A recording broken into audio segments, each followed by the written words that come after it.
你不戴墨镜，人家还不知道你要去欧洲旅行。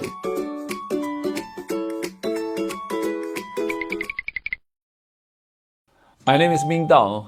Yes, nice to meet you, Mindao. So I am Laurent Delaunay, winemaker in Burgundy. Thank you very much to call us because now we start to introduce your red wine for China on Xiaohongshu, and the customers likes your wine a lot. This year, how's the weather this year in Burgundy?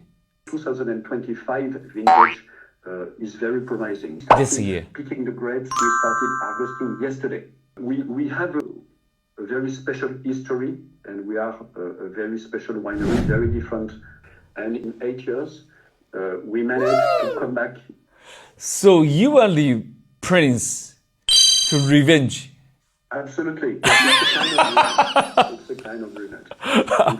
But it's a kind of revenge, yes. It's very nice to talk to you. It's very nice too. Welcome and the best time in Burgundy when you come. Sure. Thank you very much. Thank you to you. See you. Bye-bye. Yeah, bye bye. 现在下午5点钟，我们去工作完，马上要赶半夜的飞机。我在想半天要收什么衣服，因为我们现在要去勃艮第跟那个庄主碰面。我就想，我一定要带一套正式的西装，要不然怎么跟人家吃饭？但是我又好想到葡萄园去，所以我一定要带一些耐造的衣服，这样子不好带。我其实想了半天，没有带到特别好的，怎么办？